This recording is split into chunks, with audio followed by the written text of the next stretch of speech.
Hello दोस्तों, कैसे हो आप? उम्मीद करता हूँ बहुत ही अच्छे होंगे। तो स्वागत है आपका नितिन्स क्लासेस में। हमारा आज का टॉपिक शेयर कैपिटल है। एक बार फिर माफ़ी चाहूँगा। आज का जो टॉपिक है शेयर कैपिटल, वो भी हम बिना बोर्ड के ही समझने की कोशिश करेंगे। ये एक एक्सपेरिमेंट है, मैंने पहले भी बताया आपको। कोशिश की जा सकती है कि क्या ये पॉसिबल है कि बिना बोर्ड को यूज़ किए हुए क्या शेयर कैपिटल समझा जा सकता है। तो चलिए शुरू करते हैं। ये मेरी एक स्टूडेंट की खास रिक्वेस्ट आई थी। शी इज़ फ्रॉम लुधियाना और बहुत ऑनर करती है। मैं उसको बहुत लेट कर रहा था, तो कोई गलती हो जाए तो मुझे मेरे नोटिस में ज़रूर लाएं। हम उसमें जल्दी से जल्दी इम्प्रूवमेंट करने की कोशिश करेंगे। तो चलिए समझते हैं अकाउंटेंट के पॉइंट ऑफ व्यू से। जब उसके सामने 12th के सिलेबस में share capital, issue of share capital का पोर्शन आता है, तो एक अकाउंटेंट को क्या करना होता है।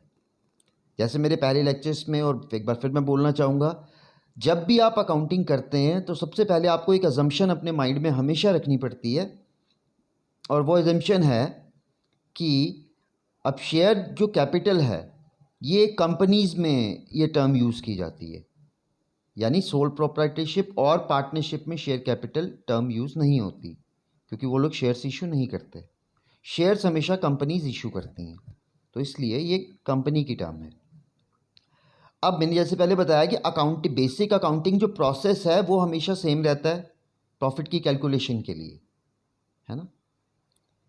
ओके, फ़र्क सिर्फ इतना हो जाता है, कंपनीज में हम इनकम स्टेटमेंट बनाते हैं, उसको हम प्रॉफिट एंड लॉस अकाउंट नहीं बोलते।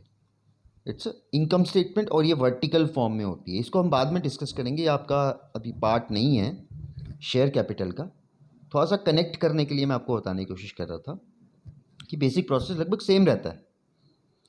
अब उसके बाद कंपनीज पैसा इकट्ठा करने के लिए, पब्लिक कंपनीज खासकर पैसा इकट्ठा करने के लिए जनरल पब्लिक को ऑफर करती हैं ownership in the form of shares. तो शेयर्स का मतलब, शेयर्स रिप्रेजेंट ऑनरशिप। ठीक है। अब हम अकाउंटेंट हैं तो हम अकाउंटिंग पॉइंट ऑफ व्यू से समझने की कोशिश करेंगे, जब भी कंपनीज शेयर इशू करती हैं उस टाइम पे किस किस्म की ट्रांजैक्शंस होती हैं जो एक अकाउंटेंट ने रिकॉर्ड करनी होती हैं, है ना। आपको पता है कोई भी अकाउंटिंग का पहला जो स्टेप है वो जर्नलाइजिंग से ही स्टार्ट होता है। तो जर्नलाइजिंग इज़ वेरी इंपॉर्टेंट। तो अब एज एन अकाउंटेंट अपनी अजम्पशन जो आपको हमेशा माइंड में रखनी है वो ये है कि कंपनी और उसके अपने ऑनर यानी share holders are two separate entities from accounting point of view, है ना। आपकी पोजीशन कंपनी के साथ है, you are attached with the company, you are hired by the company, you are responsible accountable for the company as an accountant. तो आपको company के point of view से चीज़ें रिकॉर्ड करनी है। वो जो बेसिक अकाउंटिंग लैंग्वेज को यूज़ करने के रूल्स हैं, पर्सनल, रियल और नॉमिनल अकाउंट, वो आपको कंपनी के पॉइंट ऑफ व्यू से उनको देखना है, ना कि शेयर होल्डर्स के पॉइंट ऑफ व्यू से। शेयर होल्डर्स ऑपोजिट एंटिटी हैं। अगर कोई ट्रांजैक्शन, कोई भी लेन देन आपकी कंपनी और शेयर होल्डर्स के बीच में भी होता है, आपका काम है उसको कंपनी के पॉइंट ऑफ व्यू से आप कंपनी की बुक्स ऑफ अकाउंट में रिकॉर्ड करेंगे। तो मैं समझता हूँ आपको अपनी पोजीशन दोबारा समझ में आ गई होगी कि you are an accountant for the company, right. You are sitting in the office of a company and share holders are opposite entity to the company, यानी they are sitting opposite to you.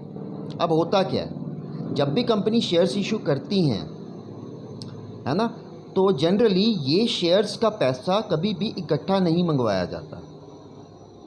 Okay, like एक company 20,000 share issue करना चाहती है, उन्होंने 20,000 share offer किए लोगों को subscription के लिए कि हमारी company 20,000 share at the rate of 100 each. 100 आप कह लो उसकी nominal value, the face value. एक शेयर की जो फेस वैल्यू है वो 100 रुपये है, और कंपनी 20,000 शेयर, 20,000 यूनिट्स, हर यूनिट की कीमत कितनी है, 100 रुपीज़। तो company 20,000 share at the rate of 10 each offer करती है पब्लिक को कि हम ये 20,000 शेयर 100 रुपये के हिसाब से बेचना चाहते हैं, जनरल पब्लिक को उन्होंने ऑफर कर दिया, राइट। तो जब भी अकाउंटेंट का काम जब भी शुरू होता है, उसको पता है जब भी कभी कोई पैसे का लेन देन जैसे ही स्टार्ट होगा, अकाउंटेंट का काम स्टार्ट हो जाएगा। तो सोचो, एक एग्जांपल लेते हैं, वही जो बताई मैंने, 20,000 share at the rate of 100 each, और ये पैसा जैसे मैंने बताया कि कभी भी इकट्ठा नहीं मंगवाया जाता है ना। तो लाइक 20 रुपये कंपनी मंगवा रही है at the time of application. जब आप अप्लाई करोगे, वैसे तो एक शेयर की फेस वैल्यू या नॉमिनल वैल्यू 100 रुपये है, पर जब आपने अप्लाई करना है, जिन भी शेयर होल्डर्स ने अप्लाई करना है शेयर्स लेने के लिए जो हम बेचना चाहते हैं, तो आपको जितने शेयर के लिए आप अप्लाई कर रहे हैं उन पे 20 रुपये के हिसाब से सिर्फ एप्लीकेशन मनी भेजनी है, पूरा 100 रुपये नहीं भेजना। तो पहला पैसे का लेन देन उस वक्त स्टार्ट हो जाएगा जब लोग अप्लाई करेंगे शेयर्स खरीदने के लिए कंपनी में। कंपनी के बैंक में अमाउंट भेजेंगे, एप्लीकेशन भेजेंगे कि हमें इतने शेयर हम खरीदना चाहते हैं। हम ये मान के चलते हैं कि कंपनी 20,000 शेयर बेचना चाहती है और जो लोगों ने शेयर्स के लिए अप्लाई किया है वो भी 20,000 ही है, यानी एप्लीकेशन रिसीव्ड फॉर 20,000 शेयर। ये बिल्कुल इसको सिंपल रखने के लिए, ताकि आपको जर्नलाइजिंग समझ में आ जाए, क्योंकि पहला काम तो जर्नलाइजिंग का ही है ना। तो यानी अकाउंटेंट का काम कब शुरू होगा, जैसे ही जिन लोगों ने शेयर्स के लिए अप्लाई किया होगा वो एप्लीकेशन मनी भेजेंगे, तो अकाउंटेंट का काम है, फ़र्ज़ है उसको रिकॉर्ड करना, क्योंकि पैसा इन्वॉल्व हो गया है। तो सबसे पहली जो जर्नल एंट्री वो बनेगी वो ये होगी। अब कंपनी के पॉइंट ऑफ व्यू से सोचा जाए तो कंपनी में पैसा है, कंपनी के अकाउंट में पैसा आ रहा है, व्हाट कम्स इन डेबिट, तो बैंक अकाउंट डेबिट कितना, 20,000 शेयर। मैंने बताया आपको कि लोगों ने 20,000 शेयर के लिए ही अप्लाई किया और कंपनी बेचना भी 20,000 शेयर ही चाहती है। तो कितना पैसा आएगा, 20,000 शेयर पे इकट्ठा पैसा नहीं भेजना, सिर्फ एप्लीकेशन मनी भेजनी है 20 रुपीज़ के हिसाब से। तो 20,000 इंटू 20, ये आपका हो जाता है 4 लाख। तो आपकी फर्स्ट एंट्री बनेगी bank account debit 4 lakh to in a temporary account, it is called share application account. Okay, तो first entry bank account debit to share application account 4 lakh. Okay, हो गया। अब क्या कंपनी की लायबिलिटी क्रिएट हो गई है? लायबिलिटी है ना, जब कोई पैसा कंपनी में, पैसा कोई शेयर होल्डर कंपनी में पैसा इन्वेस्ट करेगा, वो वापस तो करना है ना कभी ना कभी। इक्विटी शेयर के केस में ये पैसा परमानेंट कैपिटल कहा जाता है। ये जब कंपनी की लिक्विडेशन होती है, जब कंपनी बंद की जाती है, उस समय ही वापस किया जाता है इसको, इसीलिए इसको रियल ऑनर्स कहते हैं इक्विटी शेयर होल्डर्स को, और ये परमानेंट कैपिटल होता है। एक दूसरे किस्म के शेयर भी कंपनी इशू करती है जिसे प्रेफरेंस शेयर कहा जाता है, जिन पे rate of dividend pre fix होता है। जैसे आपने कई बार देखोगे आप, तो जैसे 10% preference share, 12% preference share, that percentage is rate of dividend fixed. जबकि इक्विटी शेयर होल्डर को फिक्स रेट ऑफ डिविडेंड नहीं मिलता। सारी आउटसाइडर की पेमेंट्स करने के बाद और इवन टैक्सेशन के लिए provision, reserves and preference share holder को भी देने के बाद जो भी प्रॉफिट बचता है वो सारा का सारा इक्विटी शेयर होल्डर यानी रियल ओनर्स का ही होता है। ओके, तो हम यहाँ पे इक्विटी शेयर का लेके चलते हैं कि जो कंपनी शेयर्स इशू करना चाहती है वो इक्विटी शेयर्स हैं। तो फर्स्ट एंट्री आपकी बन गई bank account debit 4 lakh to share application. Okay, 4 lakh. अब कंपनी की बुक्स में अकाउंटेंट कभी भी, अब ये लायबिलिटी है, पैसा तो वापस करना ही है, तो जब तक ये पैसा वापस नहीं हो जाता, कंपनी के पॉइंट ऑफ व्यू से एक लायबिलिटी है और लायबिलिटी को क्रेडिट किया जाता है। बट जब कंपनी शेयर्स इशू करती है उस टाइम पे जो लायबिलिटी क्रिएट होती है वो शेयर कैपिटल के नाम से क्रिएट होती है। तो फर्स्ट एंट्री जो हमने बनाई है, क्या उसमें लायबिलिटी क्रिएट, पैसे तो कंपनी ने 20 रुपये ले लिए हैं, 20,000 शेयर पे एप्लीकेशन मनी 20 रुपये ले लिए हैं, अब ये पैसा भी तो वापस करना है ना कभी ना कभी। तो अब कंपनी के लिए लायबिलिटी क्रिएट होनी चाहिए थी और पैसा रिलेटेड टू शेयर था, तो शेयर से रिलेटेड लायबिलिटी शेयर कैपिटल के नाम से क्रिएट की जाती है। तो फर्स्ट एंट्री जो हमने बनाई, bank account debit to share application, क्या इसमें शेयर कैपिटल का कहीं जिक्र हो रहा है? नहीं। इसका मतलब पैसा तो ले लिया है मगर अभी तक लाइबिलिटी क्रिएट नहीं हुई है। ओके, तो फिर एक और एंट्री बनानी पड़ेगी, क्योंकि जब तक लाइबिलिटी क्रिएट नहीं होगी तब तक बात बनेगी नहीं। तो ये जो टेम्परेरी अकाउंट हमने क्रेडिट किया था फर्स्ट एंट्री में, टू शेयर एप्लीकेशन अकाउंट, इसको डेबिट किया जाएगा सेकंड एंट्री में। तो अब आप एंट्री बनाएंगे share application account debit to share capital. अब लाइबिलिटी क्रिएट होगी। तो जितने शेयर्स के लिए लोगों ने अप्लाई किया था, कंपनी ने उतने शेयर अलॉट कर देने हैं, क्योंकि जितने वो बेचना चाहते हैं उतने के लिए ही एप्लीकेशन मिली है। तो बड़े मज़े से जितने शेयर के लिए एप्लीकेशन मिली है उतने सभी शेयर्स की लाइबिलिटी क्रिएट की जा सकती है। तो आपकी अगली entry share application account debit 4 lakh to equity share capital. और मैं आपको एक बात बताना चाहूँगा, कंपनी शेयर हमेशा पार पे नहीं इशू करती। कभी कंपनी शेयर्स को प्रीमियम पे भी इशू कर देती हैं। यानी अगर फेस वैल्यू 100 है तो कंपनी कह रही है हमने इसको 120 रुपये का आपको बेचना है, यानी 20 रुपये हमने एक्स्ट्रा लेने हैं फेस वैल्यू से। वो जो एक्स्ट्रा है that is called securities premium. वो कंपनी के पॉइंट ऑफ व्यू से फ़ायदा है, इसलिए कभी भी जब वो होगा तो उसे क्रेडिट किया जाएगा। सिक्योरिटीज़ प्रीमियम अकाउंट क्रेडिट होगा। ये बाद में डिस्कस करेंगे कि कब होगा, जब हम एग्जाम्पल लेंगे। अभी तो हम ये लेके चल रहे हैं कि कंपनी ने जो शेयर्स इशू किए हैं वो पार पे किए हैं। इसी तरीके से कंपनी शेयर डिस्काउंट पे भी इशू कर देती हैं, यानी फेस वैल्यू 100 है मगर हम आपको 80 या 90 रुपये का बेच रहे हैं, राइट। वो एक दो अलग अलग केसेस हैं, इशूड एट प्रीमियम और इशूड एट डिस्काउंट। इसको हम बाद में डिस्कस करेंगे। पहले बिल्कुल सिंपल जो बेसिक जर्नलाइजिंग का प्रोसेस है उसको सिंप्लीफाई करने के लिए मैंने मान के चला है कि कंपनी ने जितने शेयर बेचने थे एप्लीकेशन भी उतने ही शेयर की मिली है। और 100 रुपये फेस वैल्यू को ब्रेकअप कैसे दिया हुआ है, 20 रुपये एप्लीकेशन पे, 20 रुपये अलॉटमेंट पे, 20 रुपये फर्स्ट कॉल पे, 20 रुपये सेकेंड कॉल पे और 20 रुपये थर्ड एंड फाइनल कॉल पे। ओके, इस तरीके से पैसा मंगवाया जाएगा। ठीक है, तो फर्स्ट जब देखा, जब शेयर होल्डर ने 20,000 शेयर्स पे 20 रुपये के हिसाब से एप्लीकेशन मनी भेजी, तो आपने एंट्री बनाई bank account debit to share application. और अभी लाइबिलिटी क्रिएट नहीं हुई थी, तो टेम्परेरी अकाउंट जो क्रेडिट किया था शेयर एप्लीकेशन के नाम से वो डेबिट हो जाएगा, share application account debit to share capital.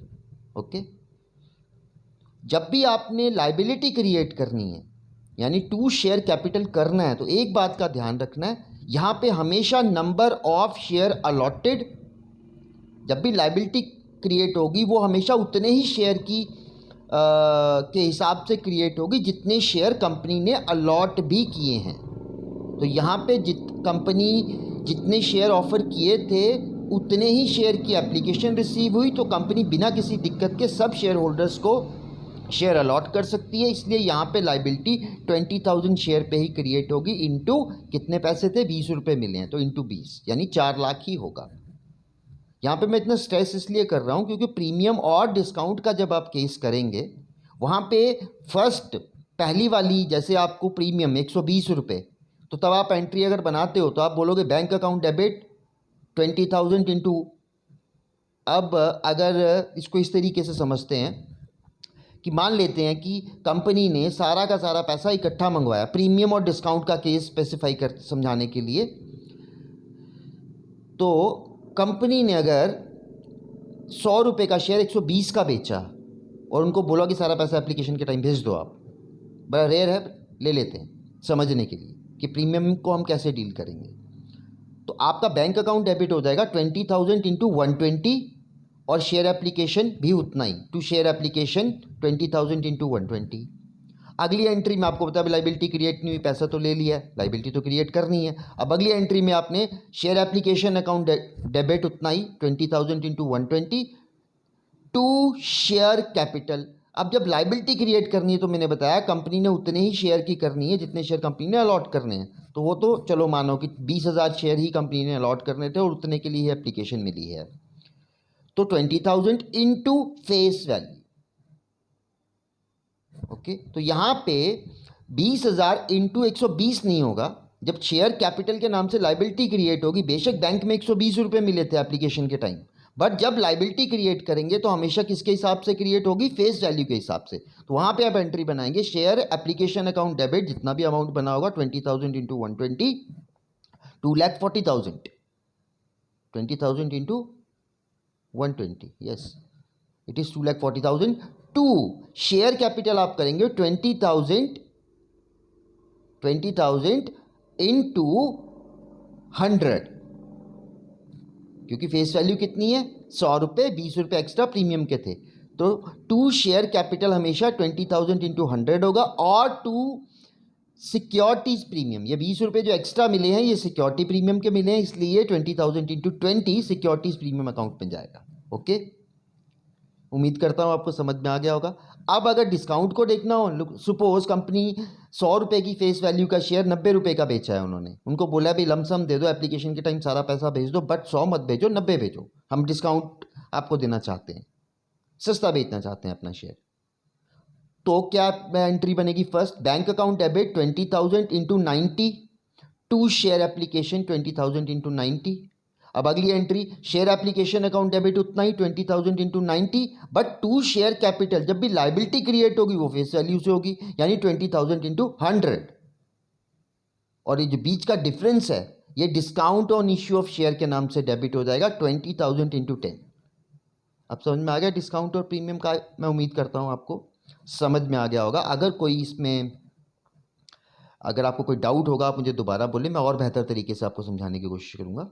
तो ये प्रीमियम और डिस्काउंट को अगर अलग रखें, हम पार वाला जो फर्स्ट वाला केस कर रहे थे उसमें हमने अज्यूम किया था 100 रुपये फेस वैल्यू है, और उसको कैसे मंगवाया जा रहा है, 20 रुपये एप्लीकेशन के टाइम, 20 रुपये अलॉटमेंट के टाइम, 20 रुपये फर्स्ट कॉल, 20 रुपये सेकंड कॉल एंड 20 रुपये final call, right. First entry आपने बनाई, 20,000 शेयर कंपनी इशू करना चाहती थी और 20,000 के लिए ही एप्लीकेशन मनी मिली। तो bank account debit to share application 20,000 into 20, और share application to share capital 20,000 into 20, right. अब नेक्स्ट हो गया एप्लीकेशन वाली एंट्री, एप्लीकेशन का पैसा मिला, आपने लाइबिलिटी क्रिएट कर दी। अब पता चल गया कि कंपनी ने 20,000 शेयर अलॉट करने डिसाइडेड, क्योंकि ओवर सब्सक्रिप्शन हुई नहीं, जितने शेयर बेचना चाहते थे उतने के लिए ही एप्लीकेशन मनी मिली है। अब जिन शेयर होल्डर्स को शेयर अलॉट किए जाते हैं उनसे अगला पैसा मंगवाया जाता है, यानी कि अलॉटमेंट मनी उनसे मंगवाई जाएगी, जिसे कहा जाता है अलॉटमेंट मनी ड्यू। ठीक है जी। अब थर्ड एंट्री जो अकाउंटेंट बनाएगा वो क्या, अब शेयर अलॉटमेंट का पैसा ड्यू करना है, उनको इंटीमेट करना है, भाई अब टाइम आ गया है कि आप 20 रुपये और भेजो, क्योंकि आपको जो हम शेयर दे रहे हैं उनकी फेस वैल्यू 100 है, अभी तक आपकी एप्लीकेशन मनी आई है और यू हैव बीन सेलेक्टेड कि आपको हम शेयर दे रहे हैं। अब आपको सारा पैसा आस्ते आस्ते जब हम मंगवाएं आपको देना पड़ेगा। अब अलॉटमेंट का टाइम आ गया, आप अलॉटमेंट मनी भेज दो, है ना। तो उसको इंटीमेट करने के लिए पहले अलॉटमेंट मनी को ड्यू किया जाएगा। तो एंट्री बनेगी शेयर अलॉटमेंट अकाउंट डेबिट, कितना, वही 20,000 शेयर पे इंटू अलॉटमेंट मनी 20 रुपये, 20,000 इंटू 20 टू शेयर कैपिटल। जैसे ही अलॉटमेंट मनी ड्यू की जाएगी उसी समय लाइबिलिटी क्रिएट हो जाएगी, और लाइबिलिटी हमेशा फेस वैल्यू से ही क्रिएट होगी। और यहाँ पे तो कुछ कम ज़्यादा है ही नहीं है, 100 रुपये फेस वैल्यू है और 20 20 20 20 20 वो भी 100 ही बन रहा है। तो यहाँ पे प्रीमियम डिस्काउंट की बात ही नहीं है। तो जितना हम ड्यू करेंगे उतनी ही लाइबिलिटी क्रिएट हो जाएगी। तो शेयर अलॉटमेंट अकाउंट डेबिट करने का मतलब है उनको इंटीमेट करना, भाई अब आप कंपनी के एसेट बन गए कि हमने आपसे अब 20 रुपये और लेने हैं क्योंकि कॉल ड्यू हो गई है।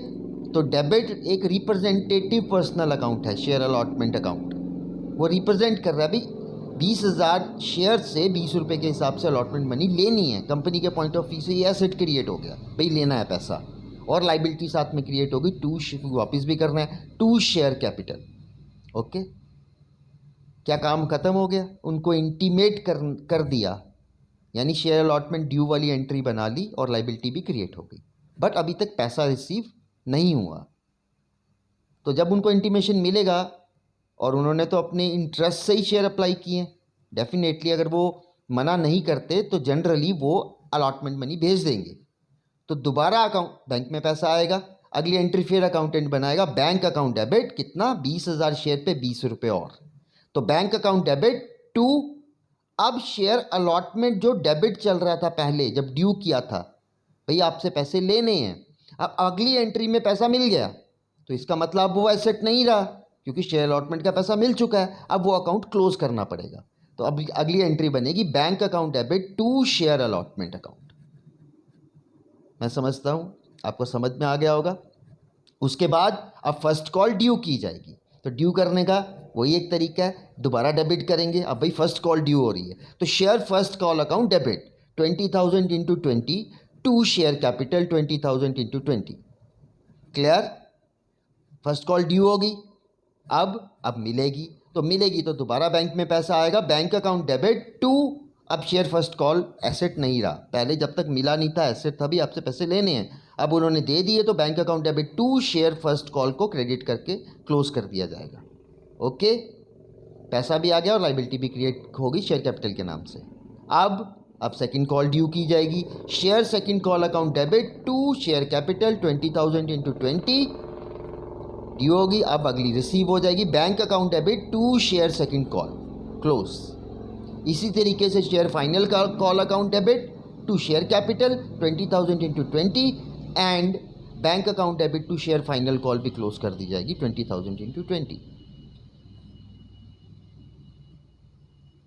एक बार इसको फिर मैं थोड़ा सा समअप कर देता हूँ कि आपको समझ आ गया होगा। मैं उम्मीद करता हूँ आपको एज एन अकाउंटेंट अपनी ड्यूटी समझ में आ गई होगी कि मैंने जर्नल एंट्रीज को रिकॉर्ड करना है कब, जब पैसे की इन्वॉल्वमेंट होगी, है ना। और जब शेयर इशू किए जाते हैं तो आपने पूरा प्रोसेस देखा, ये हमने सबसे सिंपल प्रोसेस रखा था कि कोई ओवर और अंडर सब्सक्रिप्शन का केस नहीं है, मतलब जितने शेयर कंपनी बेचना चाहती है एप्लीकेशन भी उतने ही शेयर की मिली है, और कोई प्रीमियम और डिस्काउंट की बात नहीं है। वो मैंने अलग से आपको एक एग्जाम्पल दे के थोड़ा सा, है ना, कन्फ्यूज़न दूर करने की कोशिश की थी, बट फिर भी मेन हमारा बड़ा सिंपल रख के हमने समझाने की कोशिश की है। उम्मीद करता हूँ कि आपको बेसिक जो जर्नल एंट्रीज़ हैं वो समझ आ गई होंगी, प्रोसेस समझ में आ